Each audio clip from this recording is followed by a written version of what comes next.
देखो, आज हम पढ़ेंगे बिजनेस पार्टनर का एस4 आना और इसी से मेजर चेंज। ठीक है, सबसे बड़ा चेंज यही था कि बिजनेस पार्टनर, अब पहले मेरा चलता था ECC 6.0 और आज की डेट में चलता है S4 Hana.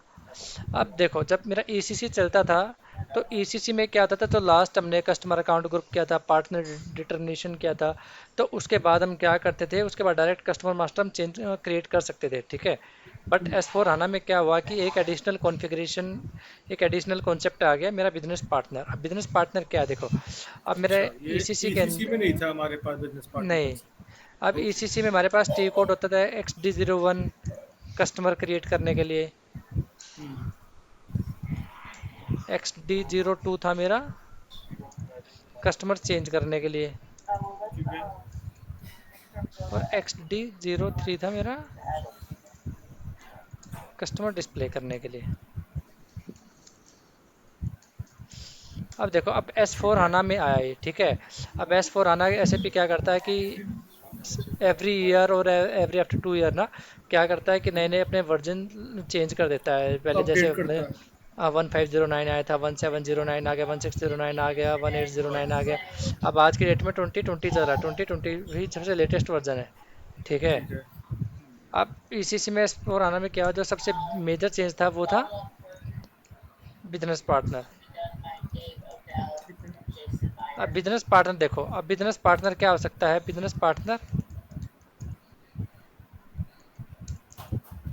Can be customer slash vendor. अब देखो ये क्या होता था, पहले जब मैंने बताया कि भाई ECC के अंदर मेरे टी कोड चलते थे XD01, XD02, XD03, और सेम वे मेरा XK01 create vendor, XK02 change vendor,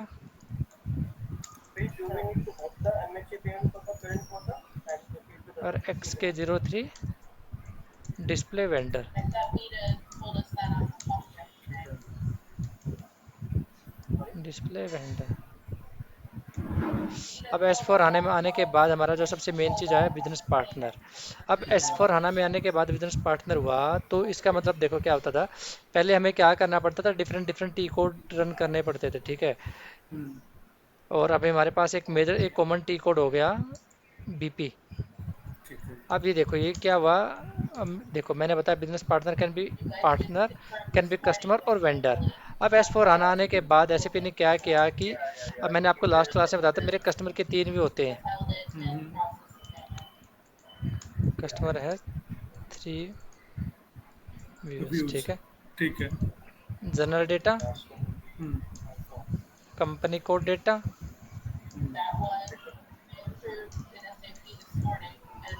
और मेरा सेल्स डेटा।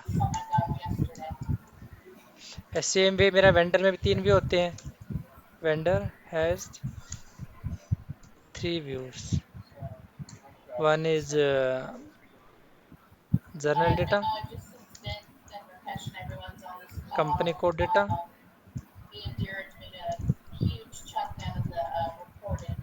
देन मेरा परचेजिंग डेटा।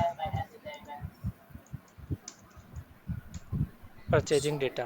ठीक है, अब यहाँ पर एक चीज़ मेरी कॉमन है। ठीक है, कॉमन तो मेरी कंपनी कोड डेटा भी है, बट वेंडर का जो डेटा होता है वो मेरा अलग होता है, कंपनी कोड और से कस्टमर का डेटा अलग होता है। ठीक है, बट मेरा जो जनरल डेटा है, जनरल डेटा मीन जो मेरे जनरल इन्फॉर्मेशन होती है, लाइक मेरा एड्रेस क्या है, नेम क्या है, फ़ोन नंबर क्या है। ठीक है, तो दिस इज जनरल डेटा। तो अब इन्होंने क्या करा कि जो बिजनेस पार्टनर मैं जब भी क्रिएट करूँगा, सबसे पहले I will maintain general data. ठीक है। ठीक है, जनरल डेटा मेंटेन करूंगा। सो जैसे ही ठीक मैं है। जनरल डेटा मेंटेन करूंगा, उसको सेव करूंगा, then system will generate business partner number. Automatically. हाँ, नहीं, इसकी कॉन्फ़िगरेशन होगी बैकएंड में पूरी ना। ओके। ठीक है, अब सेकंड आता है कि, अब मैंने बताया कि भाई कस्टमर के तीन व्यू होते हैं, वेंडर के भी तीन व्यू होते हैं। अब मैंने बताया बिजनेस पार्टनर को मैं एज ए कस्टमर भी ट्रीट कर सकता हूँ, एज ए वेंडर भी ट्रीट कर सकता हूँ। अब मुझे किसी कस्टमर को एज ए कस्टमर एक्सटेंड करना है। ठीक है, अब मुझे क्या करना पड़ेगा, मैंने जनरल डेटा मैंने क्लिक बना के क्रिएट करके, मैंने बिजनेस पार्टनर तो मैंने क्रिएट कर लिया, बट नाउ मुझे बिजनेस पार्टनर को एक्सटेंड करना पड़ेगा। Business partner extend in the customer role. अब एसएपी ने क्या बोला कि भाई मैं तुम्हें क्या की रोल बना के देता हूँ, अगर आपको कंपनी कोड में करना है, कंपनी कोड डेटा में करना है तो FLCU 00। अगर वही आपको सेल्स डेटा में करना है देन FLCU 01। अब एस फोर आना में आने के बाद मतलब ये नहीं कि मेरे को different different T code run करने पड़ते हैं, कि मुझे कस्टमर अलग से क्रिएट करना पड़ता है अलग टी कोड से और वेंडर अलग टी कोड से करना है। तो अब ऐसे पे नहीं, क्या बोले, एक ही टी कोड बनाते हैं बीपी, उसी टी कोड से मैं कस्टमर भी क्रिएट कर सकता हूँ, कस्टमर चेंज भी कर सकता हूँ, कस्टमर को डिस्प्ले भी कर सकता हूँ। सेम ठीक है। वे वेंडर को क्रिएट भी कर सकता हूँ, वेंडर को चेंज भी कर सकता हूँ, वेंडर को डिस्प्ले भी कर सकता हूँ। तो एक ठीक मेरा है। कॉमन टी कोड क्रिएट करते हैं बीपी।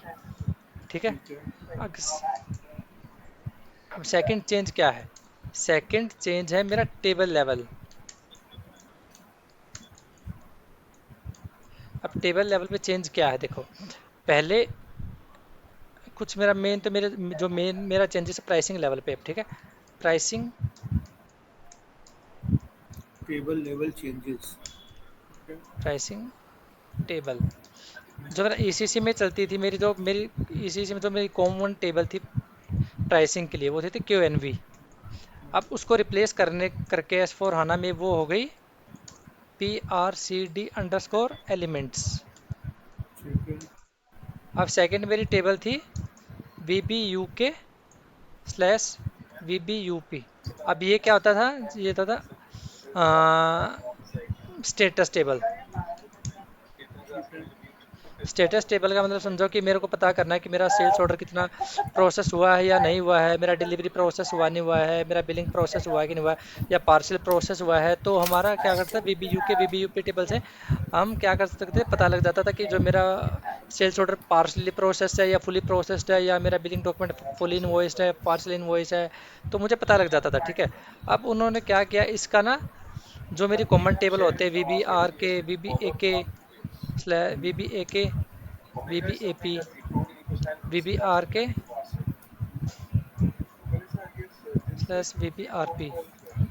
ठीक है। अब इन्होंने क्या करा कि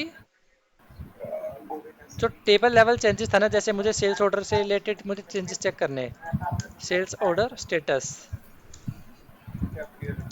now will now can check in the common table in the sales order header and item level table. ठीक है। अब मुझे ऐसा नहीं कि डिफरेंट टेबल में जाना है, VBUK में जाना है। अब मैं क्या करूँगा, मैं जो VBA के VBAP जो मेरी टेबल है सेल्स ऑर्डर की, उसी से मैं स्टेटस चेक कर सकता हूँ। अब इसका बिलिंग और billing document status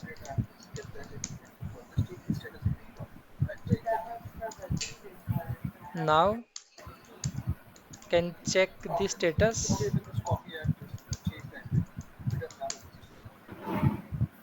in the billing document header and item level table. ठीक है। ठीक है जी। और भी चेंजेस हैं बट मैं तो जो मेजर मेजर चेंजेस हैं वो मैं बता रहा हूँ। ठीक है। थर्ड आ ठीक है। गया मेरा जो second major third major change है डेटाबेस। डेटाबेस का मतलब समझो कि पहले जो ईसीसी चलता था S four HANA S ECC चलता था एस ए पी ईसीसी 6.0। अब एसएपी के पास पहले अपना कोई डेटाबेस नहीं था। ठीक है। सो सबसे पहले वो डेटाबेस यूज़ करते थे लाइक थर्ड पार्टी, तुम्हारा ओरेकल डेटाबेस है या साइबेस है। तो वो थर्ड जितना भी डेटाबेस यूज़ करते थे वो थर्ड पार्टी का डेटाबेस यूज़ करते थे। ठीक है। अब लेकिन जब से एस फोर हाना लॉन्च हुआ तो एस फोर हाना में क्या हुआ कि इन्होंने जो इन्होंने खुद का ही एक डेटाबेस लॉन्च कर दिया। ठीक है। अब डेटाबेस ठीक है। का मतलब है कि भाई कस्टमर को जितनी भी रिक्वायरमेंट है उसके अकॉर्डिंग सब्सक्रिप्शन लेगा, और अब पूरा का पूरा डेटा मेरा क्लाउड में जाके सेव हो जाएगा। अब ऐसी कोई डिपेंडेंसी नहीं है कि भाई मैं थर्ड पार्टी का डेटाबेस यूज करूंगा या नहीं करूंगा। तो अब एसएपी का खुद का ही एक मेरा डेटाबेस आ गया है, मैं एसएपी ने उसका सब्सक्रिप्शन, अपना क्लाउड विंडो दे दी है। हाँ क्लाउड विंडो दे दी, वहीं पे आपका डेटा स्टोर होगा, आप अपनी सब्सक्रिप्शन अपने रिक्वायरमेंट के अकॉर्डिंग सब्सक्रिप्शन लो और उसको यूज करो, ठीक है। ठीक अब है। फोर्थ चेंजेस आया, आउटपुट,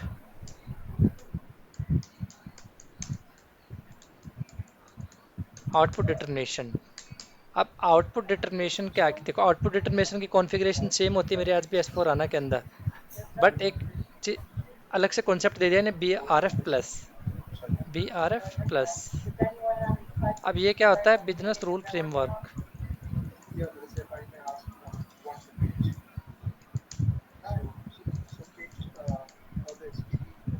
अब देखो ये भी क्या काम करता है, ये पूरा का पूरा यूआरएल बेस है, ठीक है।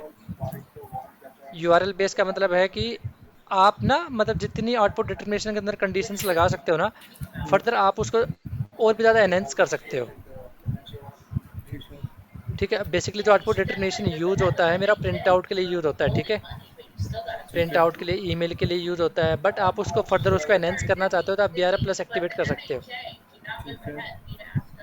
ठीक है। अब फिफ्थ चेंज है आपका credit management.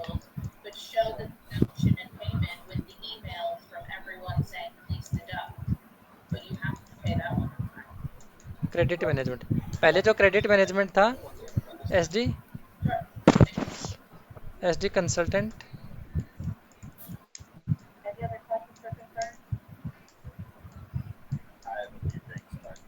Responsible for the credit management, ठीक है। बट एस फोर आना में आने के बाद credit management convert into the F S C M.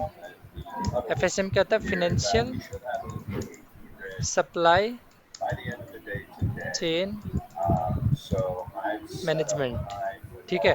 अब ये पहले क्या हो गया, अब ये किस के अंडर में आ गया, एफ आई के अंडर में, ठीक ठीक है। है। पहले क्या था कि एसडी के पूरा का पूरा जितना भी जो क्रेडिट मैनेजमेंट से रिलेटेड कॉन्फ़िगरेशन थी, टेस्टिंग थी, वो सारा क्रेडिट मैनेजमेंट आता था एसडी कंसल्टेंट के अंडर में। अब वो आ गया एफएससीएम का एक पार्ट बन गया। एफएससीएम कौन हैंडल करता है, फिनेंस कंसल्टेंट। और इसके फाइनेंशियल। एफएससीएम के और एफएससीएम के तुम्हारे डिफरेंट सेपरेट कंसल्टेंट भी होते हैं जो पूरा एफएससीएम को टेक केयर करते हैं, ठीक है। ठीक है। तो ये सबसे मेरा मेजर चेंजेस थे एस फोर आना और एसीसी में, ठीक है। ठीक अब है। हम क्या करेंगे, कॉन्फ़िगरेशन,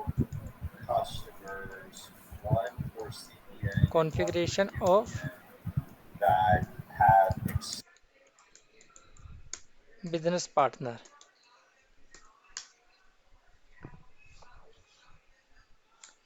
पाथ। आज मैं आपको एक चीज़ और बताऊंगा, देखो अभी हमने क्या किया है, जो भी चेंजेस मैं अपने एसएपी में सेव करता हूँ, वॉट एवर लाइक मेरा कोई कॉन्फ़िगरेशनल डेटा है, मास्टर डेटा है, ट्रांजैक्शनल डेटा है, वो जाके ना बैकएंड में जाके सेव होता है। सेव का मतलब है कि भाई एसएपी ने क्या दे रखा है, हर चीज़ की एक टेबल दे रखी है, ठीक है। बिजनेस पार्टनर के अलग टेबल है, कस्टमर के अलग टेबल है, कॉन्फ़िगरेशनल डेटा के अलग टेबल है, मास्टर डेटा के अलग हाँ टेबल जी। है, ट्रांजैक्शनल डेटा की एक टेबल है, ठीक है। हम्म। तो मैं आज आपको ये कुछ टेबल्स भी बताऊंगा कि जैसे मेरा कस्टमर की जो कॉमन टेबल होती है, बिजनेस पार्टनर की कॉमन टेबल्स होती हैं, या फिर आपको, ठीक है। और मैं आप जो आपको ना एक टास्क दूंगा, ठीक है। ठीक है। टास्क अभी आपको क्या हुआ कि देखो, म- मैंने बताया कि जितना भी डेटा अगर मैं क्रिएट करता हूँ तो वो मेरा जाके बैकएंड में डेटा बेस में जाके सेव होता है वो, ठीक है।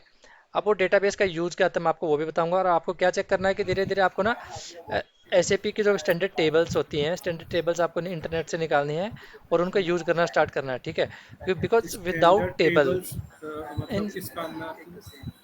मैंने बताया ना कि मेरा कोई मेरा कॉन्फ़िगरेशनल डेटा है, मेरा ट्रांजैक्शनल डेटा है, मेरा मास्टर डेटा है, मैं जो भी डेटा मेरा एसएपी के अंदर सेव करूंगा वो सारा का सारा मेरा बैकएंड में जाके सेव होता है, ठीक है। ठीक है। अब फर्दर उसका यूज क्या होता है कि देखो कोई डेवलपमेंट कराने के लिए या कुछ भी मुझे न्यू डेवलपमेंट करानी है, एनहेंसमेंट करानी है, तो मैं विदाउट टेबल नहीं कर सकता, ठीक है। तो मेरे को यूजर एग्जिट्स हो गए, कस्टमर एग्जिट्स हो गए, टेबल्स हो गए, उसका मुझे नॉलेज होना बहुत ज़रूरी है, ठीक है। तो आज मैं जो आपको आज मैं आपको हाँ एक जी, टास्क ठीक है। दूंगा। हाँ, तो आपको क्या करना है, ऐसे पीएचडी स्टैंडर्ड टेबल्स निकालनी है जो कॉमन टेबल्स होंगी, ठीक है। तो ठीक आपको है। उनका यूज़ करना स्टार्ट करना है, ठीक है। तो अब इसका पाथ मैं आपको लिखता हूँ। एस पी आर ओ में आप जाओगे, S A P reference I M ji.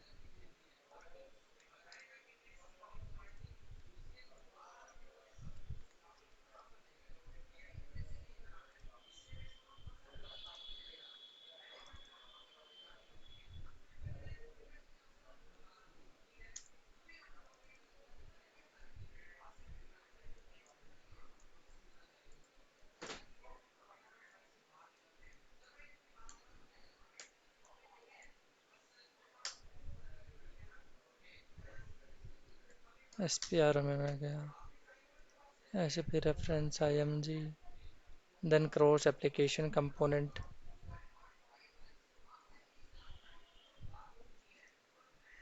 Cross application, then S business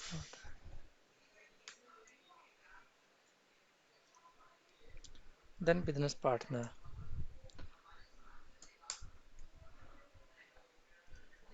then basic setting,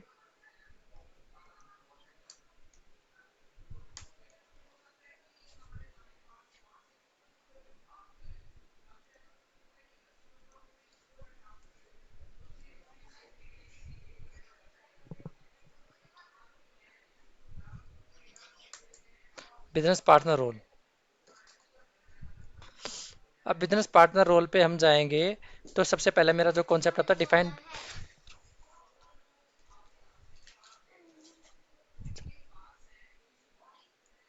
define BP roles. अब देखो ये define BP roles.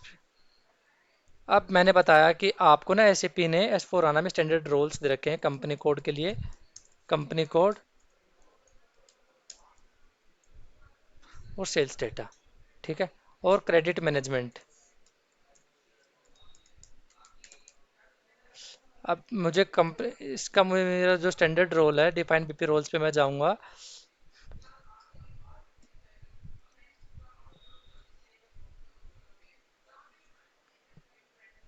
F L C U 00। अब एफ एल सी यू 00 क्या है? Company code, ठीक है। अच्छा, ठीक है, ठीक है। और F L C U 01, F L C U 01 ये पहले सेल्स से डेटा। प्री डिफाइंड है, राइट?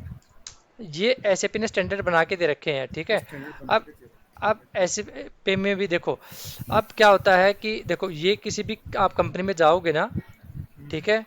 अब आपको ऐसे कस्टमाइज करने की जरूरत नहीं पड़ती, ठीक है। ठीक बिकॉज है, इसका एक ही सिंपल सा एक काम है। ठीक है, इनका देखो इनका एक ही काम है कि आपको कस्टमर को एक्सटेंड करना है डिफरेंट रोल्स, ठीक है, ठीक है। सो ठीक है, हमें यहाँ पर एज सच ऐसे कोई रिक्वायरमेंट पड़ती नहीं है कि इसको हम कस्टमाइज करें, ठीक है। बिकॉज इसका एक सिंगल रोल यही है कि वो कस्टमर को उस रोल में एक्सटेंड कर देता है, बिजनेस पार्टनर को, ठीक है। अगर मुझे बिजनेस पार्टनर को एज ए कस्टमर ट्रीट करना है तो वो कस्टमर को रोल में एक्सटेंड कर देगा। अगर एज ए बिजनेस पार्टनर को एज ए वेंडर मुझे ट्रीट करना है, देन वेंडर के रोल में हम उसको एक्सटेंड कर देंगे। देखो ये मेरे वेंडर के रोल है, बिजनेस के vendor company code data F L V N 01 और वेंडर परचेजिंग डेटा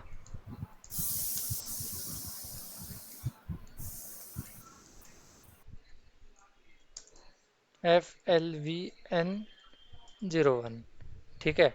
अब देखो उन दो वेंडर हो या मेरा तुम्हारा कस्टमर हो, उसमें एक चीज़ तुम्हारी कॉमन है, जनरल डेटा। क्योंकि जनरल डेटा के अंदर मैं सिंपल एक चीज़ मेंटेन करता हूँ, that is general data, like address क्या है, फ़ोन नंबर क्या है, लैंग्वेज क्या है, जीएसटी नंबर क्या है, टैक्स नंबर क्या है, तो ठीक बेसिक है। डिटेल्स मैं मेंटेन एक करता हूँ, बेसिक डेटा हो गया।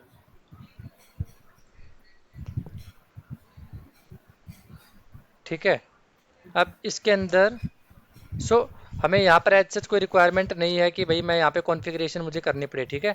तो हम क्या करते हैं, हम एग्जिस्टिंग जो मेरा एसएपी ने बना के दे रखे हैं हम उसका यूज़ करते हैं। बिकॉज इसका सिंपल सा एक ही रोल है कि वो कस्टमर को या वेंडर को एक्सटेंड करता है, ठीक है, बिजनेस ठीक है, पार्टनर को ठीक है, एक्सटेंड करना है कस्टमर वेंडर में, ठीक ठीक है, है। अब सेकंड यहाँ पर मेरे को एज सच यहाँ पे कोई रिक्वायरमेंट नहीं इस वाले टैब में। तो सेकंड आता है मेरा नंबर एंड ग्रुपिंग्स, ठीक है। ठीक है। तो यहाँ से मेरी मेजर कॉन्फ़िगरेशन स्टार्ट होती है। अब मैंने देखो लास्ट क्लास में आपको एक चीज़ बताई थी, कस्टमर अकाउंट ग्रुप, हाँ जी। ठीक है। अब कस्टमर अकाउंट ग्रुप का मैंने आपको क्या बताया था कि भाई customer account group basically control the master customer master data and use segregation of the customer. ठीक है। अब एक चीज माइंड में लेके चलना, जितने भी आप कस्टमर अकाउंट ग्रुप बनाओगे उतने ही आपको बिजनेस पार्टनर ग्रुपिंग बनानी पड़ेगी। ठीक ओके। है। ठीक है। ठीक है। तो अब आपको बनाने क्यों पड़ेगी? अगर देखो मतलब एक केस ऐसा भी हो सकता है कि भाई आपको ओनली बिजनेस पार्टनर क्रिएट करना है, बट आपको उसको कहीं के पे एक्सटेंड ही नहीं करना। समझ रहे हो? कि आपको ओनली बिजनेस पार्टनर क्रिएट करना है कि ड्यू टू सम रिक्वायरमेंट आपको क्या करना है, एक नंबर जनरेट करना है या उसको कहीं पे लिंक करना है। ठीक है। बट आप उसको फर्दर कहीं पे कस्टमर एज ए वेंडर और एज ए कस्टमर को एक्सटेंड नहीं करना चाहते, देन उस केस में क्या होगा कि आपको कस्टमर अकाउंट ग्रुप बनाने की कोई नीड नहीं है। ओनली आप बीपी ग्रुपिंग बनाओगे और उससे आपका काम निकल जाएगा। बट ये 99% केस में क्या होता है कि आप जितने भी आप कस्टमर अकाउंट ग्रुप बनाओगे आपको उतने ही आपको बीपी ग्रुपिंग बनानी पड़ेगी। ठीक है। सो फर्स्ट मेरा यहाँ पर define number range. So number range create करने का देखो सेम कॉन्सेप्ट है। मैं चेंज इंटरवल्स पे जाऊंगा। ठीक है। मेरा सेम कॉन्सेप्ट वही है, तो मैं क्या करूंगा, मैं यहाँ से चेक कर लेता हूँ अभी मेरा कोई भी इंटरवल्स मेरा खाली नहीं है। ठीक है। सो मैं क्या ठीक करता है। हूँ, मैं एग्जिस्टिंग कोई भी उठा लेता हूँ। ठीक है। कोई भी मैं पिक कर लेता हूँ। सो मैं ठीक जीरो है। फाइव ले लेता हूँ। ठीक है। ठीक है। मैं यहाँ पर यूज़ करता हूँ 05। सो मैंने कस्टमर अकाउंट ग्रुप आपका बनाया था ZST3। ठीक है। अब मैं बैक जाता हूँ यहाँ से, बैक। अब second define grouping at the sign number range.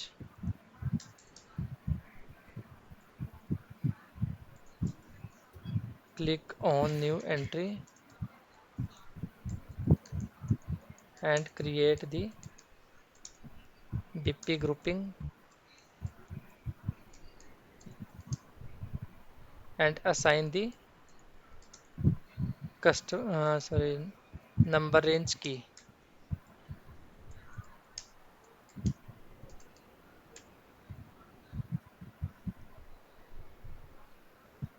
मैंने बना दिया ZST3 कस्टमर डोमेस्टिक कस्टमर, और मैंने बना दिया ZP ले लेता हूँ ZP। देन मैंने 05, देन मैंने इसमें सेव किया। ठीक है। सो मेरी जो ग्रुपिंग बनी वो बनी ZSD3। अब यहाँ पर देखो, यहाँ पे ना बहुत सारे फर्दर मेरे टैब्स हैं। लाइक मेरा जो सबसे मेन है फील्ड ग्रुपिंग्स। फील्ड ग्रुपिंग्स का मतलब समझो कि मैंने आपको कस्टमर अकाउंट ग्रुप के टाइम पे बताया था कि भाई हम कस्टमर मास्टर डेटा को कैसे कंट्रोल करते हैं। ठीक है। कि भाई मेरे को फील्ड कोई मेरी जैसे प्रेस रखनी है, मुझे रिक्वायर्ड रखनी है, ऑप्शनल रखनी है, या मुझे डिस्प्ले मोड में रखनी है। इन द सेम वे मेरे पास एक ऑप्शन है कि जहाँ से मैं बिजनेस पार्टनर डेटा को कंट्रोल कर सकता हूँ। ठीक है। जो बिजनेस पार्टनर की जो मेरी स्क्रीन है उसको कंट्रोल कर सकता हूँ। देन कंट्रोल कैसे करूँगा, बीपी ग्रुप फील्ड ग्रुपिंग्स पे मैं जाऊँगा। Field grouping configure field attributes पर द बीपी रोल्स। ठीक है।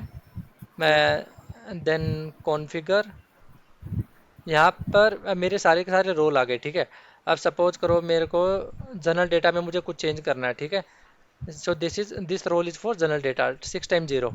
ठीक है। ठीक तो मैं है। इस पर डबल क्लिक करूँगा। देन मेरी ये सारी की सारी मेरी पूरी फील्ड ओपन हो गई। ठीक मैं है। डिटेल्स दे अब सकता हूँ, मैं पूरी की पूरी यहाँ पे जनरेट करके। हाँ, एड्रेस में जाके जैसे एड्रेस क्या नोट स्पेसिफाइड है, स्क्रीन नंबर मेरा है। अगर मैं इसको यहाँ पर है जब मैं रिक्वायर्ड कर दूंगा तो एड्रेस ही क्या होगा मेरा, रिक्वायर्ड हो जाएगा। सेम वे बैंक डिटेल्स है, अगर बैंक डिटेल्स नोट स्पेसिफाइड है, बिकॉज हम ये सारा डेटा कस्टमर मास्टर से कंट्रोल कर लेते हैं और यहाँ पर से भी हम इसको कंट्रोल कर सकते हैं। अब मुझे टैक्स ठीक नंबर है। है, टैक्स नंबर मेरा क्या नोट स्पेसिफाइड है। अगर मैं इसको यहाँ से अगर मैं इसको रिक्वायर्ड कर दूंगा तो इट मीन्स क्या होगा कि वो मैंडेटरी हो जाएगा। ठीक है। ठीक है। अब सेकंड यहाँ पर जो सबसे मेन कंट्रोल मेरा होता है वो होता है tax number, sorry tax type. ठीक है।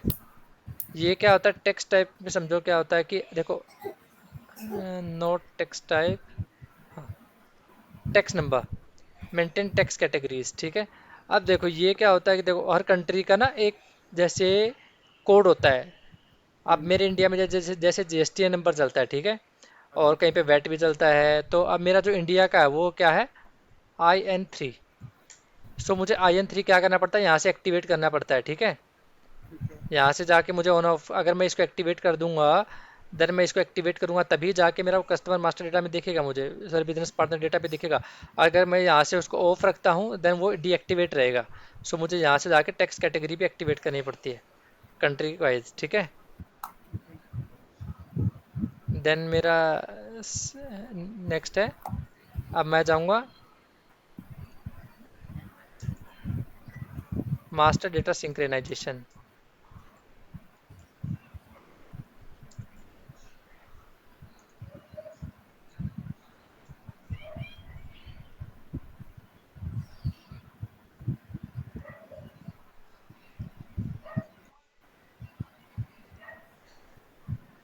Further master data synchronization, then further customer vendor integration. अब देखो ये ना बहुत मेन टॉपिक है कस्टमर वेंडर इंटीग्रेशन, ठीक है। अब कस्टमर वेंडर इंटीग्रेशन का सिंपल सा हिसाब है कि हम बिजनेस पार्टनर को कस्टमर को सिंक करते हैं, ठीक है। ठीक है। सिंक करने का मतलब समझते हो कि भाई मैं कस्टमर और वेंडर का मतलब इंटीग्रेशन का मतलब ये है कि बिजनेस पार्टनर को कस्टमर के साथ सिंक करता हूँ, ठीक है। क्योंकि जब मैं S4 हाना के अंदर पहले मैं बिजनेस पार्टनर क्रिएट करता हूँ देन मैं कस्टमर क्रिएट करता हूँ, ठीक है। अब ठीक क्या है। होता है कि दोनों का नंबर अलग अलग जनरेट होता है, ठीक है। बिजनेस पार्टनर का डिफरेंट नंबर होगा और सेम वे मेरा कस्टमर का डिफरेंट नंबर होगा। तो हम दोनों को सिंक करते हैं, सिंक मतलब हम दोनों को आपस में जोड़ते हैं, ठीक है। ठीक है।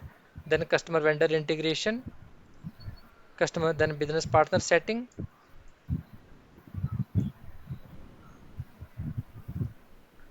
Then setting for customer integration,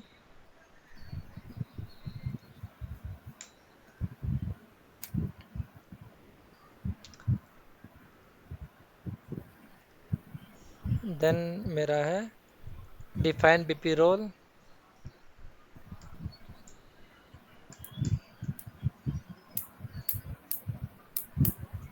या click on new entry and assign the BP roles to the customer account group.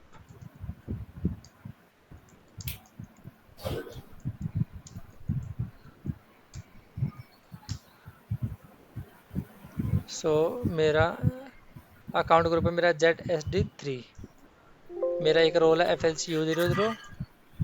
So ZSD3 FLCU01 अच्छा, मुझे बता दिया। और UKM000, देन सेव, ठीक है। Then save, now go to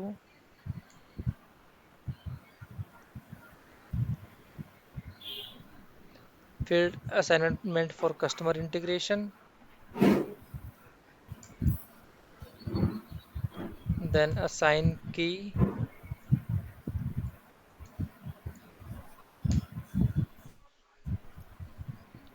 then click on new entry and assign the customer account group to the BP grouping.